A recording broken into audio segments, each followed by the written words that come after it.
It may not be Valentine's Day, but we've got some ear candy for you. In this episode, we're bringing you our top 5 harmony vocal performances. We promise we won't sing. Stay with us. Get ready for the 3324 podcast, where lifelong friends Dean Legiro and Eric Kuber share their love of all things music and movies. Dean has directed short films and is a music trivia buff. And Eric, trained in audio engineering, brings his extensive knowledge of music and film to the conversation as they discuss, debate, and celebrate their favorite albums, films, and much more. Welcome, friends, to the 3324 podcast. So glad you could join us on this very special episode. Right, Eric? This was... started out as one thing. It ended up being totally something because it was too... Yeah. Quickly got out of control. I'll say. What started out as a simple, hey, Eric, let's have just a conversation about great harmony vocal performances. And Eric's like, yeah. And I'm like, yeah. And he's like, yeah. And I'm like, yeah. And we were stoked, and it quickly became, you know what? We got to make this a top 5. Yeah, we did. We do. My list got out of control very quickly. Yeah. When a discussion became like an all-encompassing history for me. What about you? I agree. Yeah, absolutely. I mean, you consider, even all you need to do is pick one decade, and you got tons of great. So it was really hard to make. I mean, I had about 20 songs, and that was. I didn't even get that far before it was too much. I got like 13, 14 of my cheese. And I kept having to whittle away and really rake it down. And that made it harder. It did, but I think it made it harder to, I think this was, for me, I think this was the hardest list we've ever had to do. What about you? I think it was hard. It was very difficult. Because by no means, I mean, I'm sure we're leaving so much out. I'm sure, there's just no way that we can't talk about everything, and especially, I also considered, some of the episodes we've done, and there were groups that we've already talked about that I don't have on my list because of that. Yeah, that was devoted to their own episode. Yeah. So that was a consideration. Not Beatles on my list. I'm just throwing that out there. That's fine. Now, so, that was a consideration as well. I tried to consider it, and then I reconsidered it. So that's cool. And then that's I considered cool. it again. But here's the thing: the great thing about this is, this is not going to be all encompassing. So we invite you to meet with us on Facebook or Instagram and let us know what yours are, because this is certainly not. This was difficult for us to even whittle down, and even our big list probably wasn't all encompassing either when you think about it. But it was just kind of nowhere near. It immediately got out of control. So find us on 3324 podcast. Find us on Facebook and Instagram, and let us know what your favorite vocal group performance was, harmony vocal performance. So there is a little difference. I mean, I don't know if we're splitting hairs when we talk about a harmony vocal performance versus a backing vocals. It for you, is there a difference in what a harmony and harmony vocals can be backing vocals, but then there's just backing vocals. Right. And you know what? There actually is one particular choice on my list that I want to throw it out, kind of just say that this is a particular favorite of mine, this band. And, when I say harmony, I'm throwing it all in on the table. It's not the vocals, the music. I think the way it's constructed, the way the song is, I couldn't get it out of my head all weekend. It's a brand new song, and we will get to it. But I have that feeling that I couldn't exclude it. There's no way. I just love this song. It's really nice. And I just, So we'll get there. The great news, or the fantastic news, is we're going to make a playlist on Spotify. We've got our own account at the 3324 podcast. So we've been making playlists of our other episodes too. Top 5 duets, top 5 alternative 90s, top 5 new wave 80s. So this will be added to that playlist. So you can kind of pull this up. We're going to give you we're each going to give you 5, but we also have some honorable mentions. So this is going to be a decent playlist for you to kind of go through and immerse yourself in what I said in the beginning is literally ear candy. This is kind of fun to listen to. And I'm sure some of these songs you're already probably familiar with, but we're going to challenge you to listen to it with a different set of ears and not just take the song for granted and kind of listen to the vocal performances and really what's going on with it. And there may not be too many surprises. There might be some, I don't know. Eric might be surprised by some of mine. And I'm certainly, now that he's been teasing this new song that he's found.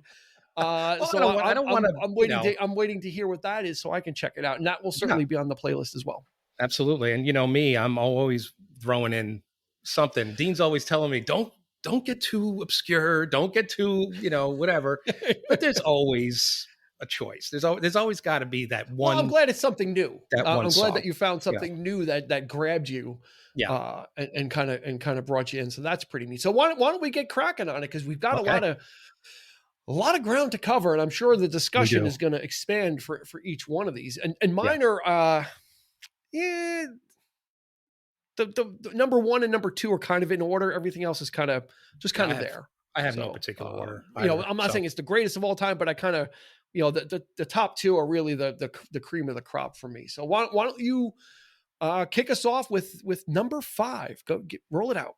All right. My number 5 is it would be criminal not to include them, and we've never really talked about them before, and that is probably one of my favorite songs of all time, and that is "The Sound of Silence." Simon and Garfunkel had to, it's just, what can I say? The song is a masterclass. They were a masterclass as far as just the two of them, doing these harmonies so well, and without any like fancy tricks or like studio trickery and that kind of thing. They did it for so long and so, those few years in the 60s. But this song, it's just always been one of my favorite songs of all time. And I honestly think it's probably one of the greatest songs of all time, period. And I don't think anybody's going to dispute that. Yeah. So, and it's been featured in many films, and it's always funny when you hear that, the opening line, "Hello, darkness, my old friend." And it's like, sometimes it's used in comedies, but it's used in a lot of memes now as well. Right. But I think it's actually apropos for the last couple of years. I find, I think it's, it might've been a thing. I don't know if it got any more airplay than it normally does because of the pandemic, but I would imagine it's the perfect song for it. So I had to put this on my list. So there it is. That's on my number 5. It's funny. You mentioned that the productions are so sparse. Yeah. Right. And that really gives their vocal because it's only 2 of them. So it's kind of, it's not a humongous sound. It's more of an intimate sound of exactly. Folky, that kind of folky, warmer sound. Yeah. And they kind of do underplay, they generally had, for the most part, an understated production style. So that vocals, kind of like the Everly Brothers. So the vocals can really shine.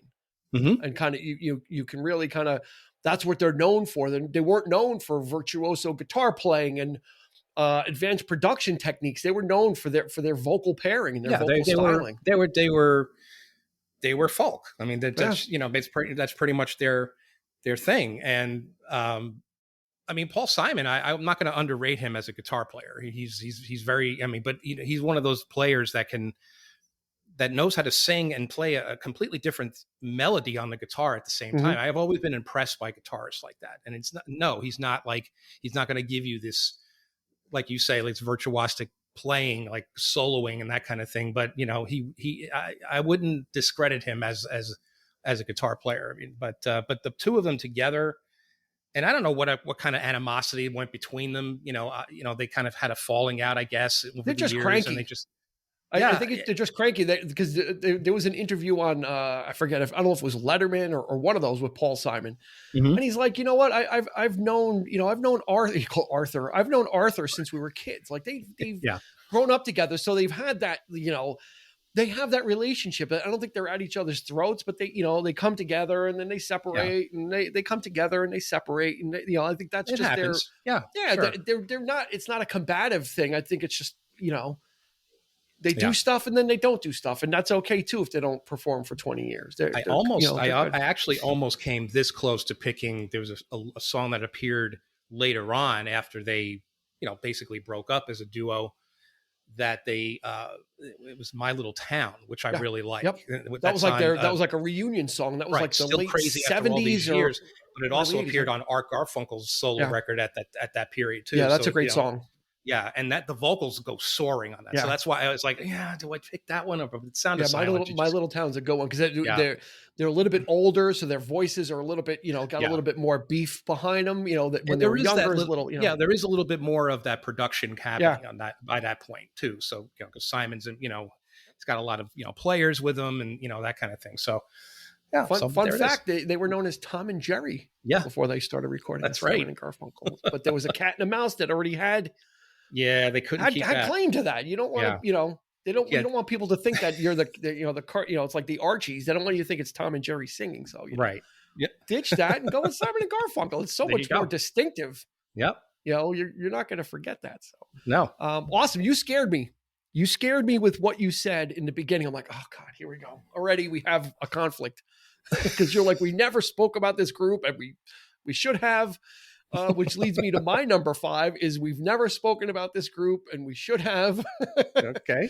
And they're probably in the pantheon of vocal groups, and Crosby, Stills, Nash and Young. Okay. Yeah. They could not be on this list. There's no way. Right. That's right. Yeah. They couldn't be on this list. And the song I chose is Carry On, which is the opening track from Deja Vu.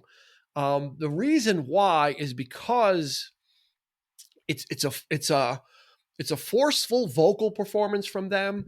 The tempo changes on the song, and they're almost always all singing throughout the song too. It's not one of those ones where kind of Stephen Stills is singing and then have the backing. Like Carry On is they're almost all singing throughout the whole song together. So you really got to have the vocal chops in line, and you had Neil Young with you too, because he was kind of in and out, didn't really want to be, he was kind of forced to be in the group.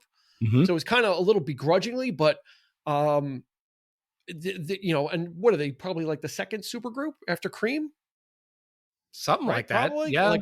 Because their stated thing was, Graham Nash came from the Hollies and Stephen Stills, came from Buffalo Springfield along with Neil Young. And then David Crosby came from the Byrds. The Byrds. Yep. So these were all big groups in the mid to late 60s. These were all powerhouses, and they all leave to make this, to come and make a vocal group. I mean, that was the thing, is they started singing together, and the blend was just so incredible and so rich that they're like, we got to do something with this. So you could have picked anything from their catalog and you would have been fine, but Carry On it's got a little beef behind it, a little heft, and their vocals are just kind of really, they're not like tender vocals. They're really pushing the vocals together, which is probably hard to do as a group. It's easier probably to sing when you're singing something a little tender or backing, but with Carry On, they're really kind of pushing that vocal out there, which I really dug. It's a great choice. Yeah. Yeah. They like you say, any song from their catalog, especially, I mean, even their greatest hits album. I mean, that's probably one of the great anthology, hits, whatever. I mean, every song's a hit. Every song is great. But yeah, that's a fantastic choice. I thought about them too. I'm like, but then you're also trying to anticipate what is Dean going to pick? You know what I mean? Like, and that drives you crazy too, because it's just like you don't really want crossover. You want we want a full list. If you picked Alvin and the Chipmunks, you're safe. I didn't pick them. No, Christmas. I did not. Now, one thing that we did not touch upon, for my next choice. Now, it wasn't. I don't know what the rules were, but are we talking about groups, or are we talking about of somebody who stacks their vocals? Who stacks their vocals? What do you think? I mean, if you have it, you have it. I'm going to say that's kind of cheating, though, right? Because you're one person who knows what you're doing and doesn't really have to try and get other people to do it. Okay, if that makes sense. That makes perfect sense. I'm going to caveat it with that. Is okay. If you're one, because there are plenty of artists that we could do that with. So what is this? What you have for number 4? Is a single artist that has backup, so I won't. No, let's hear it. Let's go with the single artist. I want to hear it. All right. Well, this is an artist. This is number 4. This is number 4. Let's do it. And it is a band, but I believe that there's only one singer in the band, and I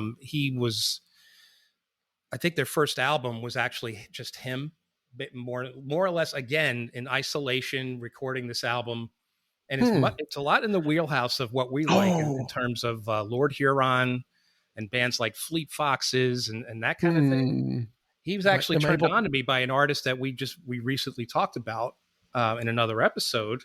I won't give any names, but he's apparently a big fan. And I listened to this. I think I know who it is. This one song, and I absolutely love it. He just, what he does with his vocals on this track is just absolute magic. And it's just, and the name of the band, if I could pronounce this correctly, because I got it wrong. Pronounced the way it's written. Okay. Okay. So the name of the band and the way it's pronounced is Bon Iver. Oh yeah. And it's written as Bon Iver. Bon Iver, yeah, Bon Iver. Yep. Bon Iver. So wow. And the name of the song is called Lump Sum. And oh my God, I absolutely love this thing. And it, you say that, they know what they're doing, but sometimes it could be difficult to really capture a full-on harmony by yourself if you have the chops to do it, like this guy does. And if you listen to the song, it really captures that full. But I really like the tempo because it kind of gets going. It almost reminds me of Lord Huron's their hit song off their latest album. Give it to me. What is it? What, Mine Forever, or not Mine Forever, but the fast one? Yeah. Wow. Not Dead Yet. Not Dead Yet. And it has that kind of tempo to it. So it has that strumming guitar.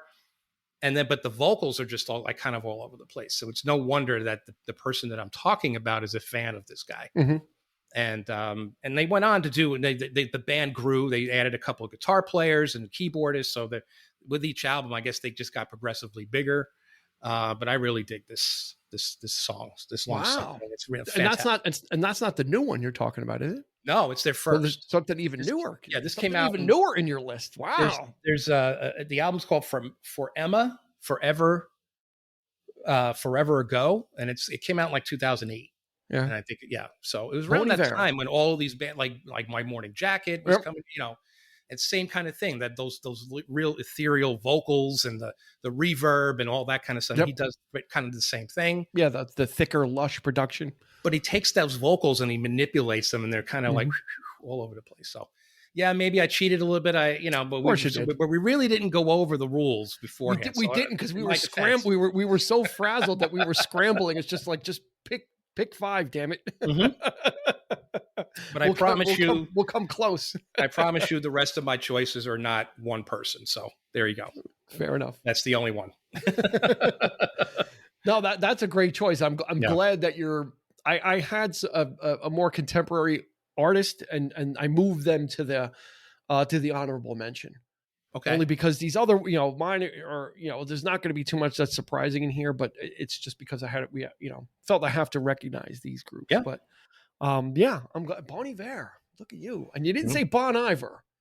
No, it's not Bon Iver. It's I think it's Bon Iver. Like it's like French, but it's like, it's not George Michael's real name, Georgios Kyriakos. Oh my God. No, you killed me on that. You killed me. To reference, go to YouTube and check out our live virtual trivia night. Yeah. You'll see Eric try and butcher George Michael's real name. Butcher George Michael's real name. I'm sorry, George. In heaven. Yes. So number 4 for me, I wanted to recognize this group because it's very easy for them to be overshadowed by the lead singer. And it's Diana Ross it's actually the Supremes. It's not Diana Ross and the Supremes. It's the Supremes. And the song Come See About Me from 1964, hit number 1. And it's very easy when you listen to that to just have Diana Ross in your head. Because she's such a big, she was the breakout star and everybody's focused on her. But it's very important. The Supremes were a group. It was before they broke her off into Diana Ross and the Supremes, and then she eventually ended up leaving anyway. But you had, Diana Ross, Florence Ballard, and Mary Wilson. And that was the core trio. And this is in, you know, a little bit in the closer to the Simon and Garfunkel thing of they're very understated, right? This wasn't these big booming harmonies and vocals. The Supremes you kind of have to listen to because they're kind of in the background, kind of getting it done and supporting like the lead vocal. So a lot of times you don't necessarily hear all three of them singing together. You'll hear Diana Ross, but then you'll hear Florence and Mary in the background, kind of supporting them with this hit after hit after hit after hit. Yeah. And again, it's very easy for Diana Ross to take up all the oxygen in the room, you know, just because her voice is so magical, and it's very easy to be captivated by her performance. But you know, ask everybody to kind of tune her out if you can, or try and put her into the background and kind of listen to what the other Supremes are doing, supporting her, because it's just as important. Because if they weren't there, those songs would be missing something. As great as her vocals are, Diana Ross, you know, without that little extra behind her, almost kind of like a safety net, the Supremes were, you know, kind of backing her up and supporting her vocals with just the two of them just in tune together with each other. And Come See About Me, I think, is probably one of the best examples I could find of that, where they're just back there kind of working it and supporting her and doing what they're supposed to be doing, you know, obviously letting her shine, but right in the background. And this was just one of the string of hits by, you know, Dozier Holland. Yeah. That were just like the superhero team of Motown that literally they wrote hits like they were writing a grocery list. Right. I mean, they literally could, you know, like that's right. For everybody, you know, I mean, mainly for the Supremes, but the songwriting team that Motown had was the secret sauce as well, as they could deliver songs that were easily made into hits and very catchy. Come See About Me hit number one. I think the album that this came out of, I think it dethroned. No, this was before Revolver. There was another one that kicked Revolver off the charts. One of the Supremes albums unseated them. So they were probably the biggest thing besides the Beatles. In the 60s, the Supremes were probably one of the biggest groups, you know, like pound for pound, slugging it out for number ones with the Beatles. And Come See About Me is just a really special song. And I wanted to make sure that the Supremes got some representation here too. It was very easy. It would have been very easy to leave them off. Yeah. When I was kind of slicing and dicing things off, but I'm like, no, I want to leave them on just because I want people to hear that extra oomph that the Supremes brought to those recordings. That you're absolutely right. And that, it shouldn't be understated that when you pay attention to what they're doing, they're not just singing like what Diana Ross is singing. Sometimes they're singing like a completely, you know, they're singing different words. They're or a counter lyric, what she's saying in the lead. So but also adding atmosphere, you know, and that's what a great backing vocalist will do. Even if you count it as a backing vocalist, as long as they add that extra oomph or that extra texture to the lead and it gives something else to, you know, it's not just one cold vocal with just people going, ooh, yeah, you know, like in the background or, you know, whatever. It's more than that. You know, it's the vocals. You don't have to necessarily sing lyrics to really add some thickness to it. Yeah, you know. Absolutely. So right. So and they're very understated. Yeah, I mean, this could have slipped by if I wasn't really paying attention. But especially because they're so understated, they're not pushing themselves out there. They're in that supporting role, they're not putting them at the same volume as Diana Ross and kind of making it this big thing. They're kind of just back. They're kind of hanging back, but they're getting it done. So that's my number 4 is Come See About Me. All right. From the Supremes. Moving on. That's a nice choice. Very nice choice. Thank you. All right. So number 3 on my list, undisputed classic from the 80s. And this was difficult for me because, you know me, I mean, 80s is... You're throwing me off, man. It's hard because there is a lot of studio production going on, and there's just a lot of thickness to everything anyway. Like it just every even lead vocal has that thickness to it. Like it's just adding that I don't know what it is, but it's almost like spreading their vocal out. You know what I mean? Like or spreading it too thin in some cases, but in this case, this is an undisputed classic, and it's Africa by Toto. Wow. And this is blowing my mind. Yeah. I mean, come on. Every time I hear it, you got to get into this song. I don't think there's anybody who, whether you're a fan or not, of Toto's music, it's just the vocals alone on the song make it, and it's just, they're clear. You can hear everything that's happening, all the harmonies happening, and it's just so, it gives me chills every time I hear it. And plus the song's catchy, but the vocals just really put it over the top for me. And it's, it just happened to be, it was difficult to make the list. And, and my son was like, you better put Africa on that list. So I was like, okay, well, that's under threat. That's not a problem because it was already. Or did you make this list under duress? Were you under threat? No, but he knew what I was, I was like, yeah, what we're doing. He asked me what we were doing, and I showed him the list, and I was like, this is, he's like, well, Africa better be on. I said, well, it is. There it is. So it's like, no. I mean, Toto was all studio musicians that came together and formed their own group. So you're talking about pros that probably were doing backing vocals on other artists' music and recordings, and then they decided to come together. And not only did they bring expert musicianship because they were all studio musicians, so it was kind of like, here's a group of pros, but then obviously you're bringing the vocal chops with you as well. And that saw the resurgence because of because of Weezer. Yeah, they did the remake. They were doing all these remakes, Weezer, and I think in the music video they had Weird Al, and it became almost like a goof. But then people really got attached to the original version. Like they sought out the original, which is miles above. The Weezer version just is pretty weak, pretty weak sauce. Below. He can't. Rivers Cuomo is a great lyricist and a great musician, but he could not handle that vocal. No, it's just too big of a vocal for him. Absolutely. That lead is just too big. You need someone that can really open up, and that's what makes that song what it is.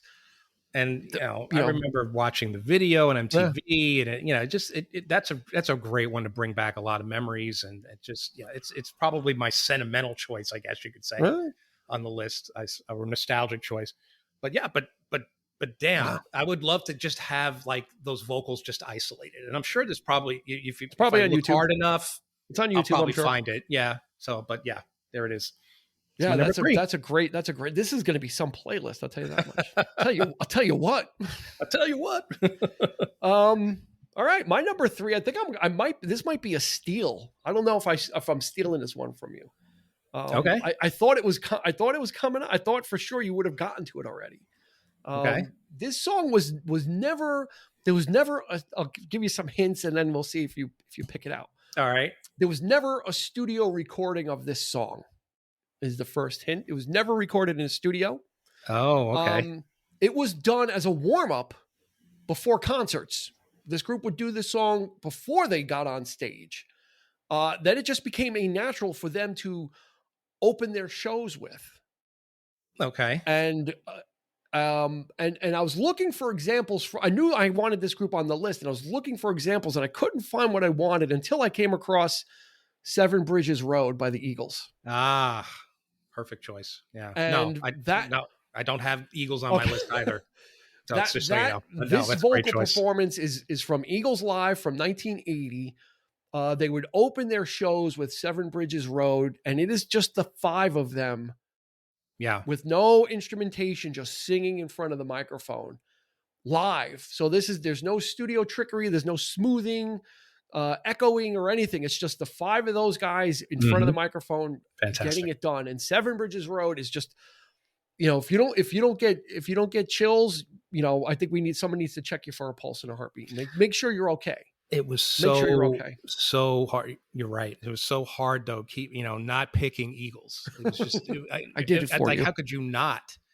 But I thought, we did Hotel California and it's like, I just want to get, there's a lot of other artists and you're weighing I'm like, but there's so, and is that not the song that Glyn Johns heard early on, like that convinced him to be the producer of the band on those early albums? I don't know. It might have been because they were hanging out with the guy that did a version of it from way back, and he claims that Eagles stole his arrangement because Mike Nesmith was working with the guy. I think his name was Ian Mitchell or something like that. Okay. And it was on this obscure album, but that guy was hanging out with like Don Henley back in the early 70s and playing that record. And then all of a sudden Mike Nesmith's like, they're doing Seven Bridges Road and they're doing like my arrangement. And I guess if you're going to steal, I guess it's okay. So it's very possible because that was something that was kicking around for a while as like an internal thing that they would do, not something that because they never recorded it, but they did capture it on Eagles Live. And oddly enough, it was the last single they ever released. Yeah. Before they reformed. It came out after I Can't Tell You Why. After The Long Run came out, they did Eagles Live to fulfill their album commitment. And Seven Bridges Road was released as a single, and it would be the last single before Get Over It came out, or whatever was from Hell Freezes Over, or Love Will Keep Us Alive. So because I distinctly remember hearing about that, because he didn't think they were anything special at first, Glyn Johns, but then when he heard those harmonies, I think he came into the studio and they were practicing something, and that might have been the song that they were just standing around the mic and and he goes, "That's what you guys got. That's it. That's right there. That's the sauce. That's what makes you special is those vocal harmonies." So wow, that's a great choice, and I'm glad it was hard to find something that was recorded. Like their vocals are there in the back, but this really just highlights like all of them. Yeah. And it's raw, it's unfiltered, it's unproduced, and it's live. So it's, Seven Bridges Road. You gotta be on there. So we're getting up to number 2 already. Jeez. Oh man. We may have time for more honorable mentions. Well, we could certainly throw some out there, but I deleted most of them, so I forgot, but we're blowing right through this. We are blowing right through them. Again, another one of my favorite songs. And again, another group that I could have picked any song from their catalog, and they're just so well put together. They're such a tight unit, and I know they put on I've never seen them live, unfortunately, and I know they're so tight and so great live. Earth, Wind and Fire. Getaway. That is my all-time favorite Earth, Wind and Fire track. Wow. But I was really leaning towards Fantasy because I love that one as well. But this one, I just love the energy of it. I love the horns. I love the vocals are just soar. I mean, again, that's soaring vocals, just jumping out at you. And they're harmonizing without even knowing they're harmonizing in this song. It feels like it's just like they're just doing their thing. And they're just all like coming together. Oh man, what a great, just an energetic track. Love it. Just love it so much. It always was. When you have a weapon like Philip Bailey in your group. Oh yeah. Yeah. And you got that falsetto, but there were several other members of the band that I know could sing a little bit higher, but they try, but they can never hit Bailey's, and I know there's probably some double tracking happening too. Of course, but yeah, man, that is just, and I know that I've seen live versions of them doing this song, and I'm like, it blows my mind too. So I was like, in the horn section, I kind of, do I pick Earth, Wind and Fire? Do I pick Chicago?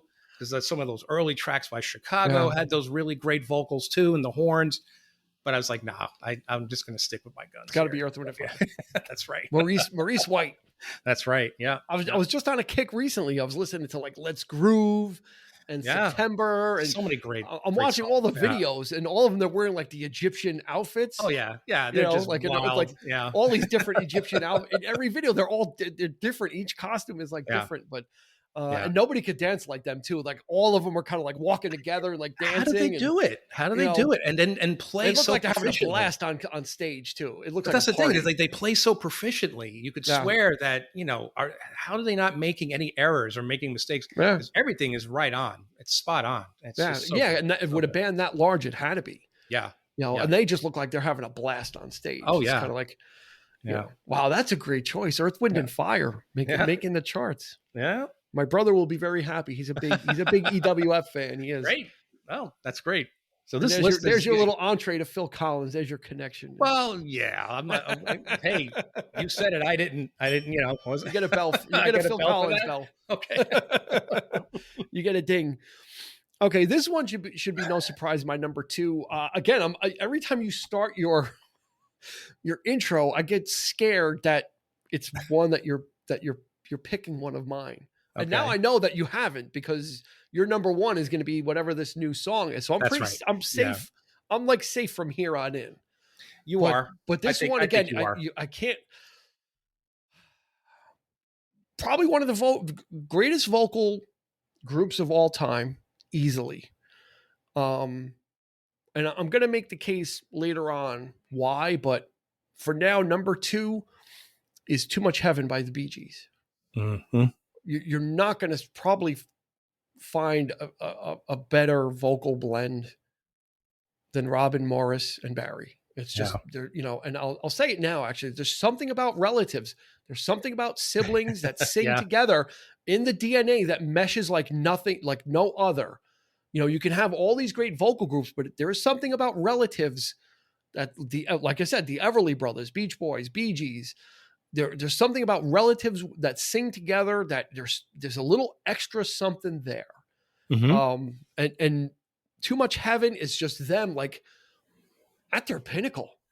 They did the song as a charity for UNICEF, and then they ended up putting it on the album Spirits Having Flown. That's got tragedy on it with like the ear bleeding tragedy, like the ear bleeding falsetto from Barry Gibb on Tragedy. Oh my God. Yeah. I don't, they must have taken the windows out before he did that vocal, because he would have just been smashing those things. That thing is just like, but Too Much Heaven kind of brings it down a little bit. And it's, they're not, they can, they're so good that they can sing those slow things in control, kind of like How Deep Is Your Love, but Too Much Heaven is just that on steroids. And why?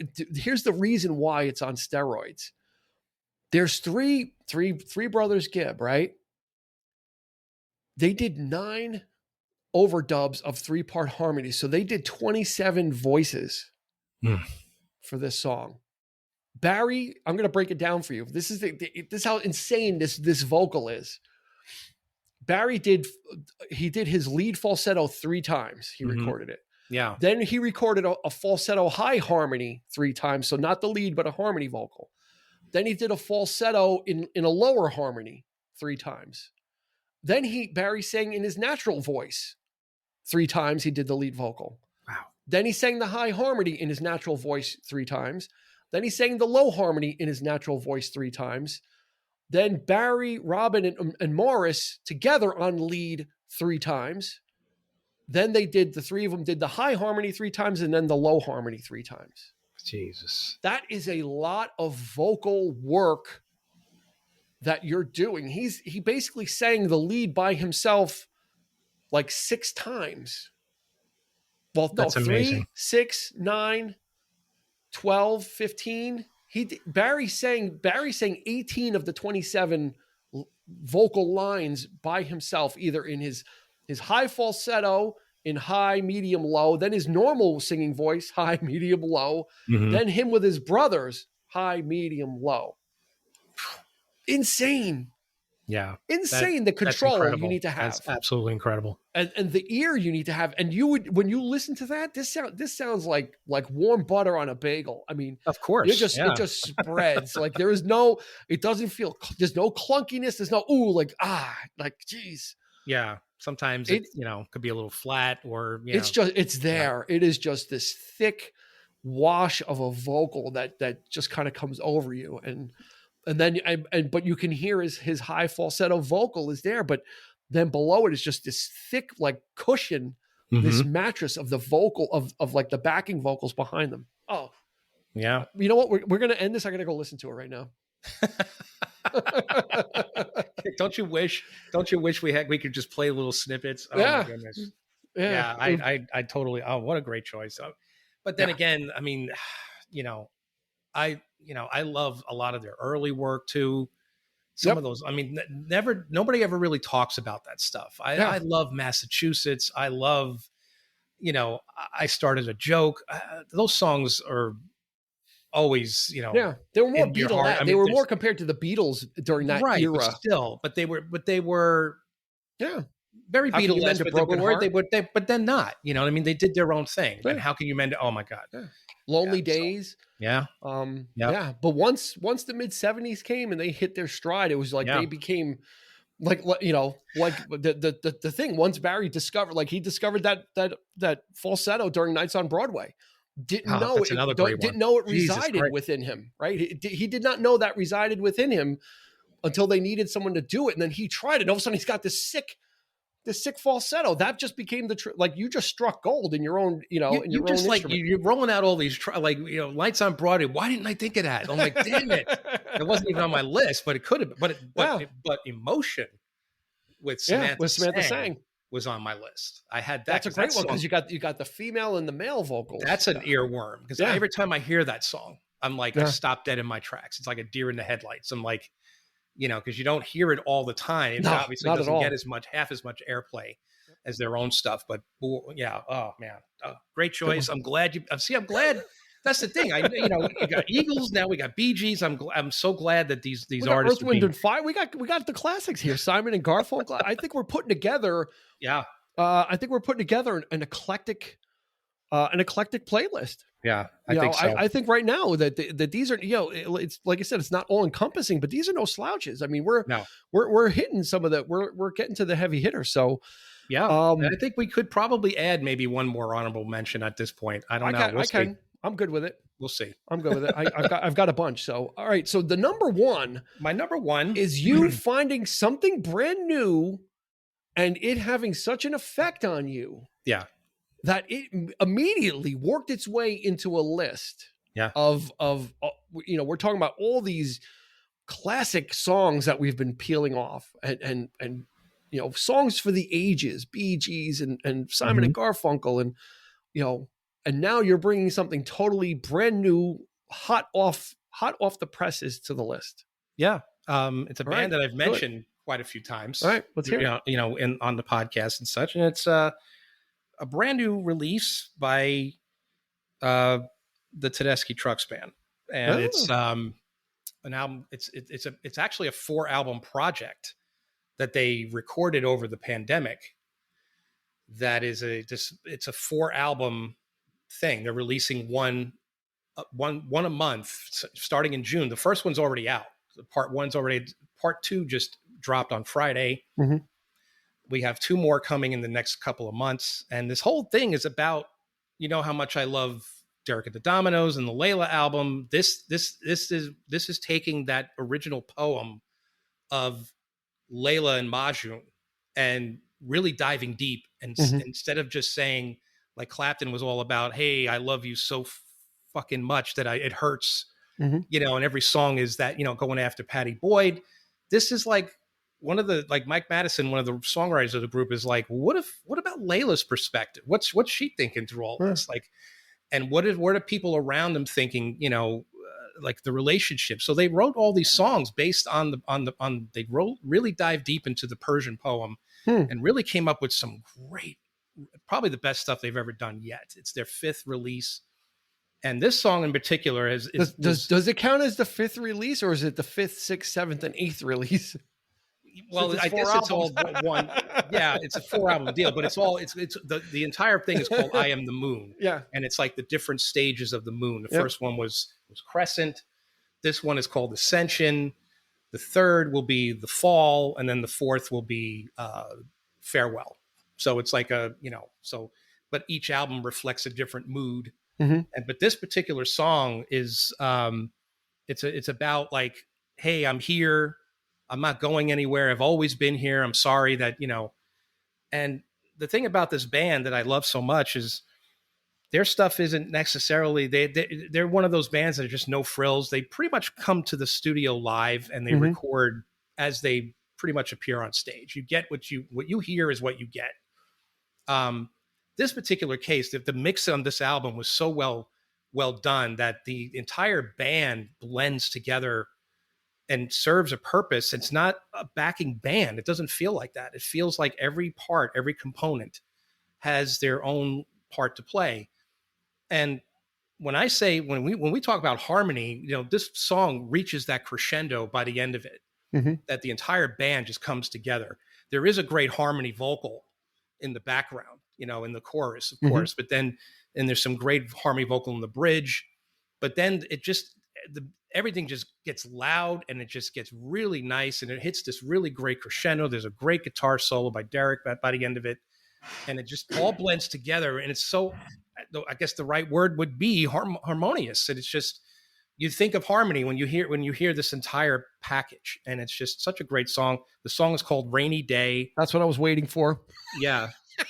you waiting for a rainy day. Name yet. It's called Rainy Day. And it's, I had this song in every song is great on this, on both of these albums so far, but this is probably my favorite yet. And it's just, it's such a subtle vocal. But then like I said, it builds up into this great crescendo, and it's such a great track. And so check it out, guys. I mean, it's definitely a great, there's no way I could not leave it off. I didn't want it. I was going to put it in the honorable mentions, but I'm like, I don't know. They're the kind of band that it's like what's old is new again kind of thing. So they definitely have that 70s vibe anyway. So I'm right in that wheelhouse. Yeah. No, that's a great nice choice. Addition, I mean, that's, it even with Bon Iver, it just shows that there's not, it's not, you kind of think, and you'd be hard pressed. It's kind of like, you don't really hear this kind of music anymore, you know, for the most part in popular music. Yeah. So it's kind of like, it seems like it's going to be relegated to the 60s and the 70s, mainly some 80s perhaps, but one of my honorable mentions is relatively recent as well. So I'm glad that there are groups that are out there that are still kind of able to make an impression. Not that they're not doing it, but make a strong enough impression that they made our venerable list, our venerated list. Yeah, that's right. I mean, they made our list. It's like you hit it right on the head when you said that, there's not a lot of groups doing this kind of thing anymore. It's like a big group coming together, horns, you got guitar, you got bass, you got two drummers, you got, all these vocalists, you got, sometimes there's a flautist in the band, or, whatever. Lizzo? Whatever they could add to it, it's great. And it's just... Is Lizzo the flautist? No, it's not. No, it's not Lizzo? Okay. But another Trivia Night reference there. Yeah. Cool. So the name of the song again is Rainy Day. Rainy Day by Tedeschi Trucks Band. Yep. From their I Am the Moon. Their first one. Their second album. The second release. Just came out Friday. Yep. Got it. Yep. As of the recording of this album episode, it came out this past Friday. So that's really right, fresh off the presses, and much like Wrath of Khan, it worked its way into Eric's ear, just like Chekhov.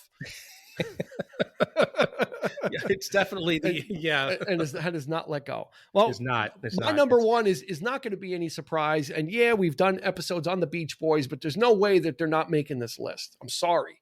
Of course, I'm sorry. It's old hat, but I did choose. I chose a twofer because one song is really short. Okay. But you can't say enough. You cannot say enough about this group that will. I left off I had a Beatles song on here and I left it off as well because they're not as great as the Beatles are as far as a harmony group. They're not the Beach Boys. Beach Boys were a vocal group. They started out as a vocal group. They started out Brian Wilson being influenced by the Four Freshmen, which was a late 50s, early 60s or vocal group, that kind of barbershop quartet-ish style of singing that in between when Elvis went into the army and kind of rock music kind of got a little soft. There was some of these other groups that kind of came up and Brian Wilson was enamored by the Four Freshmen. And that was the blueprint for him getting his, again, this is the thing, his brother, his two brothers and his cousin. So there's the family connection and they grew up singing together. So that was the nucleus was already there. And then the rest was history. The other stuff was a bonus, like the production work that Brian Wilson did, and all that other stuff was like icing on the cake for a vocal group. Then you got this guy that was this creative mastermind that was able to do even more. So, the one song I chose a song called "Our Prayer." Okay, which is only about a minute. It's only about a minute long, and it's just vocals. It's just vocal acrobatics that Brian put the Beach Boys through. It was supposed to open what would be their magnum opus album, Smile. This was supposed to be the answer to Sgt. Pepper, and it got decimated. It got shelved. It would get re-released somewhat 40 something years later. It would kind of be revitalized. But Our Prayer is 1 minute of just vocal beauty of just the Beach Boys moving through different vocal lines and say what you want about Mike Love, but he gave that bottom to the Beach Boys that they needed, because Brian was always way on top. Carl Wilson, his brother, was kind of maybe a little bit below Brian. Al Jardine probably right in the middle, and then Dennis probably right above Mike on the lower end. And you've got five vocalists that, Brian Wilson was a taskmaster, and they hated him for it, but what he got out of them is nothing less than spectacular. So the song Our Prayer, it's only a minute long. We'll probably start the playlist with that. It's a good opener. But then I wanted another song where you can, kind of not from Pet Sounds or anything like that, where you can kind of really get a feel for the Beach Boys as well. And I was torn. Mm-hmm.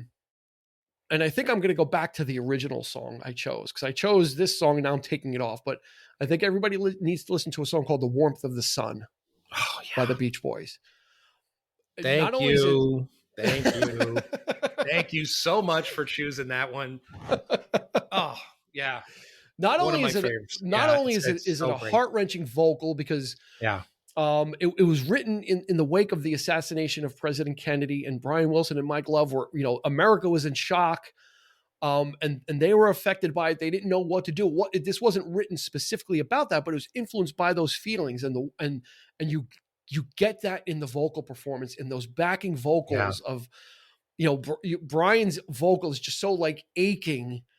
And then the backing vocals behind him, the harmonies are just there kind of supporting him through the song. And it's gorgeous. There's nothing else you could say about the song. It's a gorgeous song. Yeah. It's not a typical Beach Boys-y fun, surfing safari. It is not that. This is something a little more serious. And the vocal performance really matches it. It really was almost what the Beach Boys were meant for. They weren't meant for the surfing stuff.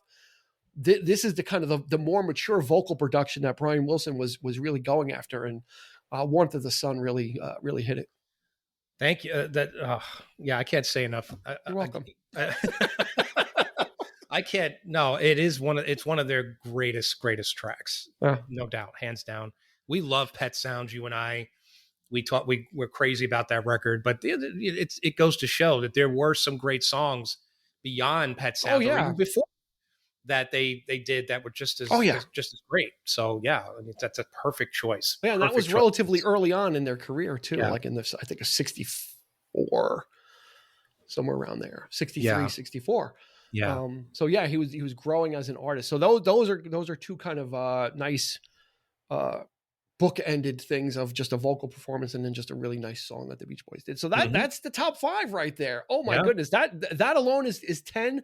But 10 is not enough for a playlist. That goes too quick. Like 10 songs does not a playlist make. We're going to give you more, because that is not, I don't think that's enough to listen to. You'll get through that in like 30 minutes and you'll be like, oh, okay, we're going to give you more. So here's the extra stuff. If this was a DVD, this would be the bonus section.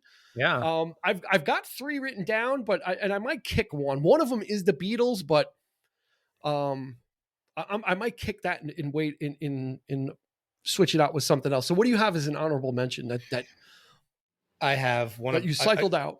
Another one of my favorite songs of all time it goes way back. We're talking, this is the 50s. So we have to go.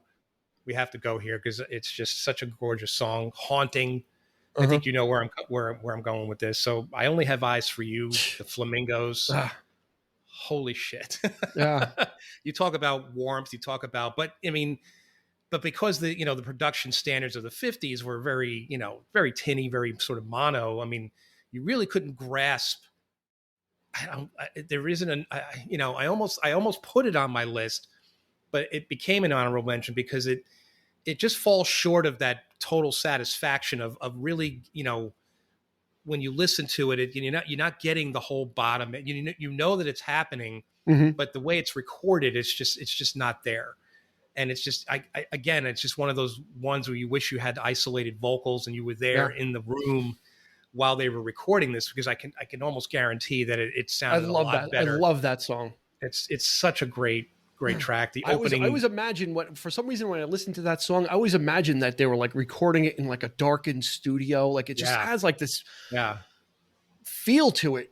Like, because there's like a little bit of echo in there too. So it almost seems like there's no one there and they're just kind of like singing it. and it's just such an amazing performance. It was, they were kind of them, and the Platters were kind of early on as well. I was like one of the preeminent vocal groups as well. I was thinking about some, Flamingos, absolutely. The thing of it is like it people refer to this as a doo-wop band, and they're not like the street corner, like, they're not like the Coasters, right? This isn't that kind of song. It's actually, I think it's kind of before its time. Yeah. When you think about the psychedelic 60s and some of the stuff that came out then, like the Zombies and, that kind of thing, this kind of touched upon that sort of like very haunting, very moody, ethereal quality that we would come to love in a lot of, and the vocals it's a banger. Absolutely. Yeah. That's a great choice. That could have easily fit. I kind of cut because I had Everly Brothers also. Because they're great. So, and I kind of sliced them off because I'm like, all right, let's make it a little more contemporary. So I'm glad that you threw the Flamingos in there. So I'm going to go into the 70s. We may not think about them as too much of a harmony group, but you may think it's gimmicky. But I had to put Queen was on the list. Oh yeah, somebody to love specifically. Bohemian Rhapsody would be a novelty to put on. Is kind of like, okay, they're doing all this stacking and operatic with somebody, and that was their stated intent was to have something that had an operatic feel. With Somebody to Love, they were actually going for more of a gospel feel. There was a little more of an Aretha Franklin influence that Freddie Mercury was feeling. So when they were stacking the vocals for this, it has more of that gospel choiry sound, right? Okay. As opposed to the Bohemian Rhapsody, like the operatic thing. And I think this is a better indicator of their vocal chops, and because it sounds more real. It doesn't sound like they were like the Bee Gees stacked 27 times, but it still sounded like the Bee Gees. Bohemian Rhapsody sounded like something else. It sounded like different people. This sounds more like, John Deacon excluded because he didn't really sing on it. Yeah. It sounds like the three of them together, building those harmonies and building those backing vocals. Right. And it's just a great song. Great choice. So you've got that, you kind of have that call and response where Freddie sings, and then you've got the backing vocals kind of responding to it. And he says another line and then they respond. So I think it's just a great example of what Queen was doing. And they kind of got away from it as they went further in their career. That became less of a thing. And it just became more about songwriting and what Freddie could do by himself, because his voice just got stronger as he got older. But in the earlier days, it was more about them experimenting with vocals and harmonies and kind of what everybody could do and what they could bring to it. So Somebody to Love is going to be on the playlist. Yeah, great. That's great. All right. So my second choice, actually, I'm going to pick something else. I just thought of it. I'm going to throw it on there because to me, it sounds the fact that you picked Warmth of the Sun, it sounds too similar to that. And it was going to be Never My Love by The Association. Oh, that's a great one though. You got some great vocals in that, but I mean, I think there's that similarity to it where it's like, that warmth to it that just, Warmth of the Sun is just, you can't beat that. So, but I'm going to get a little goofy here and go for something that is just completely from left field. And me with my proggy kind of stuff, but it's an album, a very interesting album that came out in 1980. It's Yes. And it's not John Anderson. He was not in the group at the time. He left the band, and Trevor Horn came in, the Buggles, with Jeff Downs, and they recorded with the three remaining members, with Steve Howe, Alan White, who sadly passed recently, and Chris Squire. Now, this song is it's a really, I love the song. Musically, the lyrics are kind of stupid. I mean, they're just really goofy, but the harmonies in this song are killer.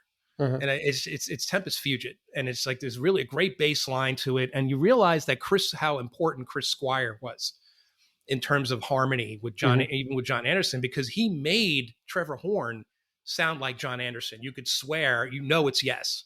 When you hear, even with Trevor Horn, he's nowhere near John Anderson's register. Yeah. Right. So, but when they sing together, you just know it's Yes.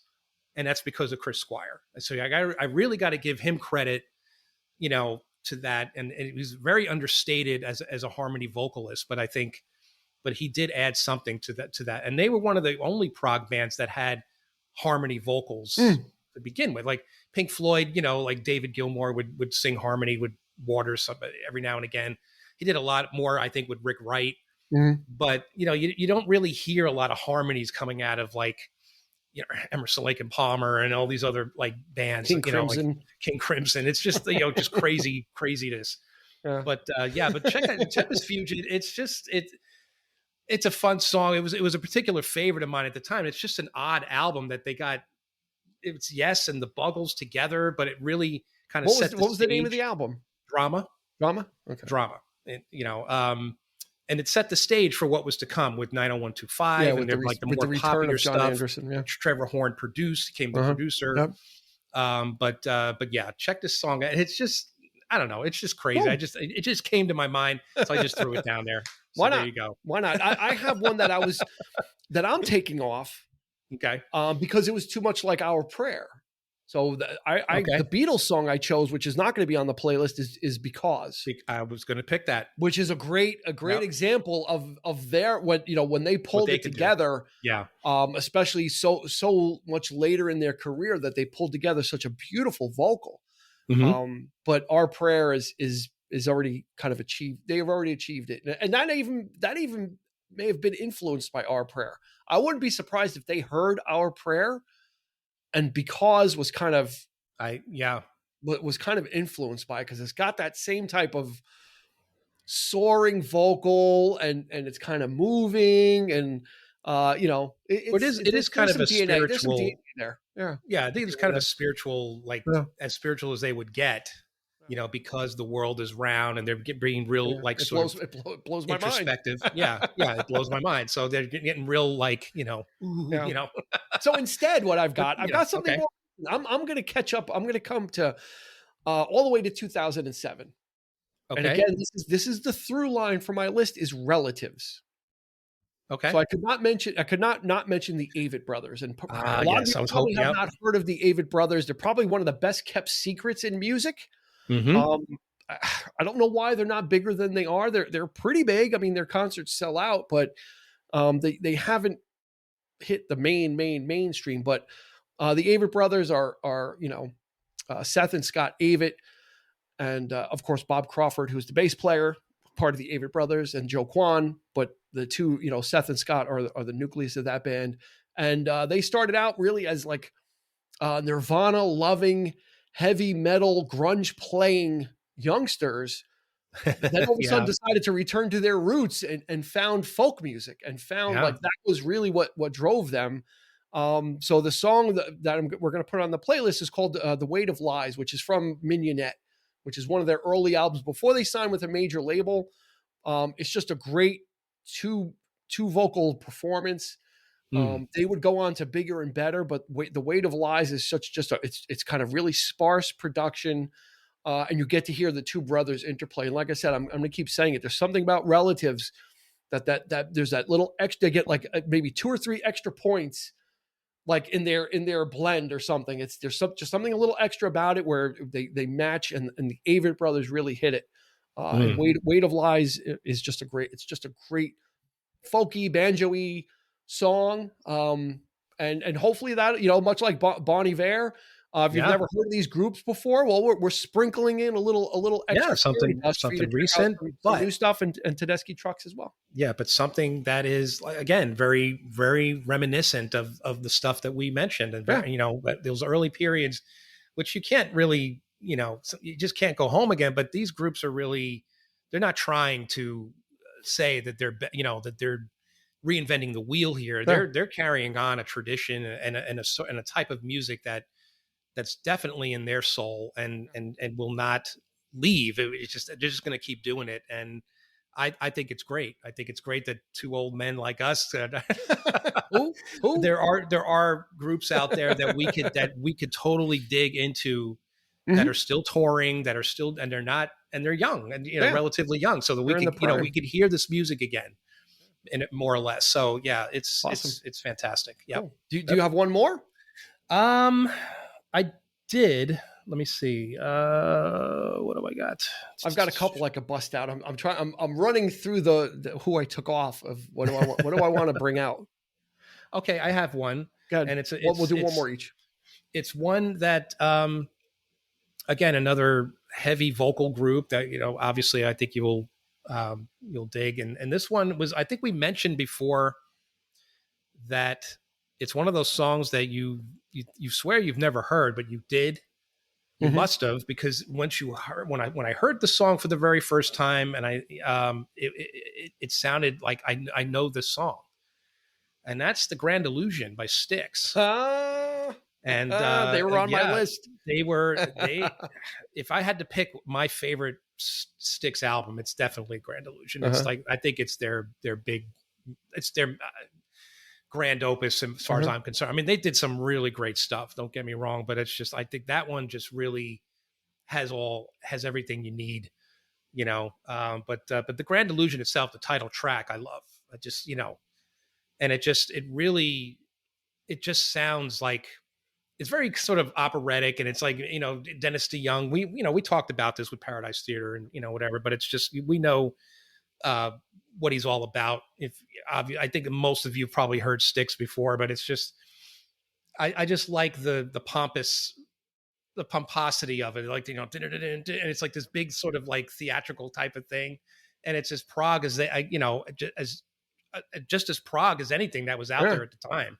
So yeah, but the vocals are killer, and the layering and the three of them together, like James Young, Tommy Shaw, and of course Dennis DeYoung, really put it over the top. And this was on the list. It wasn't going to be. It wasn't even going to be like one of the honorable members. But since we're going with deep. This, we're going deep. So yeah, so there it is. And, I'm glad because there was a difference before Tommy Shaw joined the band. There was a vocal blend with one of the original guitarists, John Suralewski, but it was a little different. It was a little bit shriller on the higher end. Like there was something like kind of a little bit like, you can kind of hear somebody kind of stretching.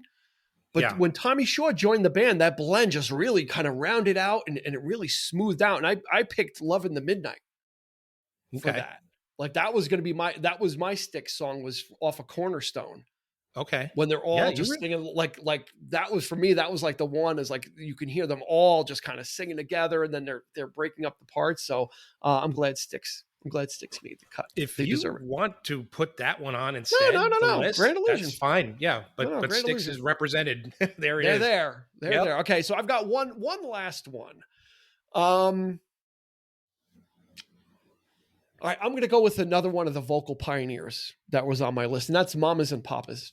I don't think we can, they were from, in the beginning, it was kind of like, they were one of the early, when I was looking at, when we were doing this show, originally going to do the show, I was kind of like, we're going to look at decades. So I was kind of compiling like 60s, 70s, 80s, and Mamas and Papas immediately came on the list because it's also that rare male-female blend. Usually a lot of these bands, it's like all like Crosby, Stills, Nash, it's all guys. It's all guys. Bee Gees, it's all guys. Beach Boys, it's all guys, and then Supremes, all women. Yeah. So there's only two groups that really came to mind that had the contrast of male and female, and that was ABBA and Mamas and Papas, right? They're both, and so they're both kind of the thing, but Mamas and Papas really did it first, and they really did it well. Yeah. And the song I picked was "Go Where You Want to Go," which is a great choice. That's just a great one of them all singing together and like kind of counterpointing the vocals, where they'll sing together, but then the women will sing, and then the guys will sing verses, and they're both singing in harmony, and then they all come together. And it's just magical. There was a magical time in the 60s where all these different types of groups were kind of just sprouting up. And it really was, if you weren't an expert musician, then you were a really great vocalist. There was room for virtuoso guitar playing and musicianship, but then there was room for these groups that were just vocalists. And then you'd get the session players like the Wrecking Crew to play your background. Like they were not drummers and bass players. They were a vocal group. So then you just got supporting players to do the music. Their stock and trade was the vocals. That was their instrument. And Mamas and Papas were one of the elites back then. I mean, it was just, they didn't have a long shelf life because they kind of imploded. But "Go Where You Want to Go" is just a great just a great vocal performance by a group that specialized in doing those harmony vocals. Yeah. Yeah. That's a great choice. Yeah. I would have, they came close. But I also had, I think there was Spanking in Our Gang. Yep. It was kind of like the knockoff of them. Sunday Will Never Be the Same. That was, or, that was one I was thinking about. Or I'd Like to Get to Know You. Yeah. Yeah. Yeah. A lot of that great stuff. That's what, Johnny Maestro and the Brooklyn Bridge. There was so many of those great vocal groups in the 60s. Cause like I said, that was kind of like, and they kind of came and went, but there was a lot of those performances that kind of made it to the top and stayed there. But Mamas and Papas were kind of in the unless class. You were listening. I mean, contemporary music, unless you were listening to like jazz or if you were steeped in that stuff very early on, there wasn't a lot of virtuosic musicianship being done. The vocalists were doing that, so a lot of these groups were doing, before Hendrix came on the scene, or Cream with the guitarists, and that became a thing. And people started realizing you could harmonize with guitar or various types of instruments and that kind of, so everything kind of took off in that way. And I'm glad that we have such an eclectic list now. Yeah, we do. Of, I think, a little bit of all of it. I think. I mean, or at least a representation of what I think it's definitely what's in our wheelhouse. I think it'll be a nice playlist for someone to listen to that is going to take the trip. And kind of say, let me listen to some vocals. Let me see if I can hear what they're hearing or what they're so jazzed about. What's so special about this? So I think that's going to do it.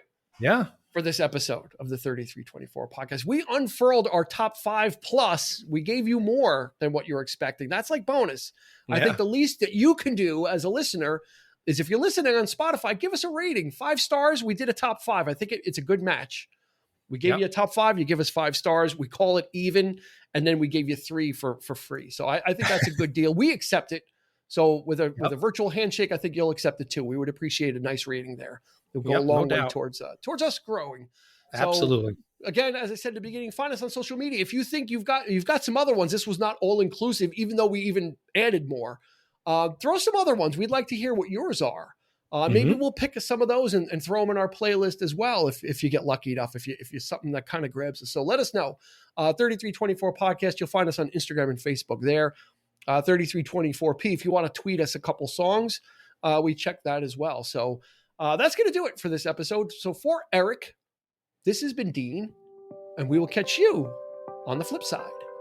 You've been listening to the 3324 podcast with Dean Legiro and Eric Kuber. You can find us on your favorite podcast provider, so please like, subscribe, and rate to become a part of the 3324 family. Your feedback is important, so make sure to follow us on Instagram and Facebook at 3324 podcast and on Twitter at 3324p to join the conversation.